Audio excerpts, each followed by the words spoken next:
నాగర్ కర్నూలు లేకపోతే ఎక్కడ వరంగల్ నిజంగా ఆ పరిస్థితి ఉంటే ఈయన బయటికి వెళ్ళకపోవు ఫస్ట్. ఓకే, ఆ పరిస్థితే ఉంటే ఈయన బయటికి వెళ్ళకపోవు. ఆ పరిస్థితి లేదు కాబట్టి బస్సు వేసుకొని బయటికి వెళ్ళాడు. కేసీఆర్ ఎక్కడ ఉప ఎన్నిక ఉన్నా, ఎక్కడ ఎన్నికలు ఉన్నా కూడా ఈ పొయ్యి పంటల పరిశీలన, పేద రైతుల బక్కపరుస రైతులను పట్టుకొని నిలబడి ఈ కార్యక్రమాలు ఎన్నడూ చేయలే.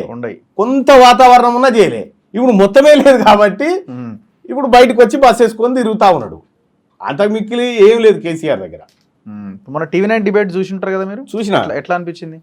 4 గంటలు ఆల్మోస్ట్, అంటే మామూలు విషయం కాదు కదా.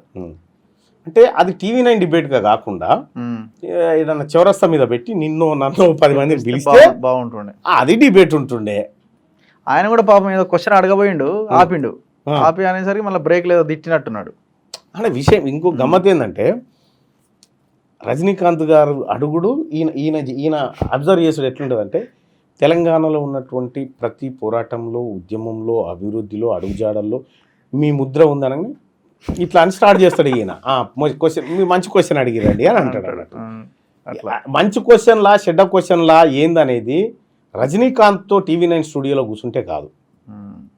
నీకు నచ్చినటువంటి ఆబిడ్ చౌరస్తా, నీకు నచ్చిన అమరవీరుల స్తూపం, నీకు నచ్చినటువంటి ఇందిరా పార్కు, ఈడ ఓపెన్ లైవ్ డిబేట్ పెట్టి మీలాంటి నాలాంటి వాళ్ళను 100 మందిని పిలుచుకొని ఇక అడుగురు నాయన చెప్తా అని చెప్పాలి. అది డిబేట్ అంటారు. ఇప్పుడు ఆడబెట్టుకునే పోనీ అది ఏమన్నా చెప్పుదామంటేనేమో అది కాపీరైట్ ఇష్యూ. అదే చెప్పలేము కదా, చెప్పలేము, మనం వేయలేము, చెప్పలేము. ఆ పరిస్థితికి వచ్చి పెట్టిండు. నిజంగా ఆ వీడియో టీవీ9లో పెట్టినటువంటి వీడియో అందరికి ఒరిజినల్ వీడియో అయ్యి అప్పుడు చూపిస్తా దాని సంగతి ఏందనేది. అందరం చెప్తాం కదా అప్పుడు ఏందనేది. ఏమంటున్నా అక్కడ టీవీ9 స్టూడియోలో, కాళేశ్వరం మీ మెదడు ఖర్చు పెట్టి కట్టిరంటే చిచి నేనెక్కడదండి, అది ఇంజనీర్లు కట్టిరు అంటాడు. అదే మనకి ఇన్ని రోజులు ఏం చెప్పిండు, ప్రగతి భవన్ లో కాళ్ళు ఇట్లా ఆడించుకుంటా, నా మెదడు రక్తం పుట్టి ఖర్చు పెడితే మీకు కాళేశ్వరం బరికి రాలేదా అన్నాడు. ఫోన్ ట్యాపింగ్ సంగతి ఏం సార్, మీరే సీఎంగా ఉన్నారంటే నాకెట తెలుస్తుందండి, పోలీసుల వ్యవహారం అంటాడు. కేసీఆర్ నమ్ముకున్న పోలీసులు, కేసీఆర్ నమ్ముకున్న అధికారులు, వాళ్ళ పరిస్థితి ఎట్లుందో చూడరు. కేసీఆర్ నమ్ముకున్న వాళ్ళ పరిస్థితి అంతే, కేటీఆర్ నమ్ముకున్న వాళ్ళ పరిస్థితి కూడా అగమ్య గోచరమే. ఏంటి సిచ్యువేషన్, వీళ్ళని జైలుకి పంపించేంత సినిమా ఉంటుందంటారా? 100% ఉంటుంది. త్వరలో జైలు కూడు తప్పదు. అట్లాంటి వాతావరణం వస్తుందా? కనిపిస్తుంది, 100% కనిపిస్తుంది. చాలా సీరియస్గానే అవుతుంది వ్యవహారం. నేను ఎక్కడ రివీల్ చేయలే కానీ చెప్తా ఉన్నా, నా ఫోన్ కూడా ట్యాప్ చేసి నేను కూడా విచారణకు హాజరైనా. విచారణకు హాజరయ్యారా? నేను కూడా విచారణకు హాజరైనా, నా ఫోన్ కూడా ట్యాప్ చేసిరు. బహుశా మీద ఉండొచ్చు, అయితే విచారణకు హాజరైనా ఏం జరిగిందో వివరాలను అందజేసినాం. చాలా సీరియస్గా అవుతున్నారు, ఉత్తగేం లేదు. ఇప్పుడేదో జీవిత ఖైదు సెక్షన్స్ ఏవో పెట్టబోతున్నారని ఏదో అంటున్నారు కదా. అవును, ఐటీ యాక్ట్ 66F పెట్టబోతున్నారు. అది ఖచ్చితంగా వాళ్ళకు అప్లికేబుల్ అయ్యేటువంటి సెక్షన్స్. ఎందుకంటే దేశద్రోహం కంటే పెద్ద కార్యక్రమం. అవును, అది చేసింది వీళ్ళు. ఈ దేశద్రోహి పోయి ఈయన గుండెలు చీల్చుకుంటే ఎవరు వెళ్తారట ఈయనకి.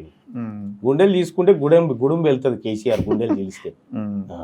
చూడాలి మరి. అంటే ఈ కేసులు ఇవంతా కూడా ఒక అన్ని పార్టీల వాళ్ళు ఇంక్లూడ్ అయిన కేసులు కూడా ఉన్నాయి కదా సార్. ఇట్లాంటి ఫోన్ ట్యాపింగ్లు ఇట్లాంటి పక్కన పెడితే కాళేశ్వరము, భూములు, దాంట్లో అందరు ఇన్క్లూడ్ అయిన వ్యవహారాలే ఉంటాయి కదా ఇందులో. ఎందుకుంటాయి రఘు, ఎందుకుంటాయి? 100% ముఖ్యమంత్రి గారు క్లియర్గా ఉన్నారు. నీకు డబుల్ బెడ్రూమ్ ఇల్లు తప్పదని చెప్తా ఉన్నాడు జైల్లో. చాలా సీరియస్గా వర్క్ అవుతుంది, చాలా సీరియస్గానే ప్రభుత్వం ఉంది. సో భవిష్యత్తులో కూడా తీన్మార్ మల్లన్న ఏదైనా ఇష్యూ వస్తే దాని మీద ప్రభుత్వాన్ని క్వశ్చన్ చేస్తాడా? అరే ప్రభుత్వంతో పనే చేపిస్తా అంటుంటే క్వశ్చన్ ఎక్కడ? పని వాళ్ళు అంత ఎంతవరకు చేస్తారనేది పెద్ద క్వశ్చన్ మార్క్. అప్పుడు నువ్వు నన్ను కదా క్వశ్చన్ చేయాల్సింది. అదే అంటున్నాను నేను కూడా. అప్పుడు నువ్వు నన్ను క్వశ్చన్ చేయాలి. నేను మిమ్మల్ని చేస్తాం, మీరు వాళ్ళని చేస్తారా? చేసే అంటే మీరు వాళ్ళని చేసే పరిస్థితులు లేకపోతే మేము మిమ్మల్ని చేస్తాం. రఘు, ఇప్పుడు మీరు మీడియాగా మీరు నన్ను క్వశ్చన్ చేస్తారు. అవును, నేను ప్రతినిధిగా నేను చట్టసభలో ఉంటే నేను మాట్లాడాలి కదా వాళ్ళ ముందుకు. అంటే ఇది కదా పాయింట్ జరిగేది, అదే జరుగుతుంది. నేనేం అతిథున్నా రఘు? రేపు పొద్దుగాల నేను చేసేటువంటి వ్యవహారాల వల్ల ప్రజలకు ఇబ్బంది కలిగినప్పుడు నువ్వెందుకు ఊకుంటావు రఘు? ఊకోవాల్సిన అవసరం ఏముంది? సో ఎట్లా మరి వ్యవస్థను ఎట్లా నడిపిస్తారు? క్యూ న్యూస్ పరిస్థితి ఏంది? మీరు ఒకవేళ ఎమ్మెల్సీ అయితే రేపొద్దున ప్రచారం దగ్గర నుంచి ఇక స్టార్ట్. సో మీరు 1,00,000 మెజారిటీ అంటున్నారు. సరే, మీరు ఎమ్మెల్సీ అయితే అక్కడ అడుగు పెడితే మరి ఇక్కడ కార్యక్రమం ఏంది, ఇక్కడ సిచ్యువేషన్ ఏంది, ఎట్లా నడిపిస్తారు, ఏం చేయబోతున్నారు? దాని పని అది చేసుకుంటూ పోతుంది అంటే ఇక్కడ నిలబడి మాట్లాడుతూనే ఉంటారా? దాని పని అది చేసుకుంటూ పోతుంది ఇక. ఓకే, మాట్లాడితే తప్పేంది, తప్పేముంది? ప్రజలతో మాట్లాడితే మీ అభిప్రాయాన్ని, మీ వాదనని మీరు వినిపించే ప్రజలతో ప్రయత్నం మాట్లాడితే చేస్తారు. తప్పేంది. ఖచ్చితంగా మార్నింగ్ న్యూస్లో ఉంటా. ఒకవేళ నేను లేనినా నువ్వు లేవా అట్లా ఏదేం ఆగదు రఘు, దాని పని చేసుకుంటూ పోతుంది. ఇప్పుడు ఎంత ఖర్చు అయిద్దో, ఇప్పుడు మీరు ఇన్ని 3 జిల్లాలు తిరగాలి కదా, భారీ ఖర్చు అయిద్దాం.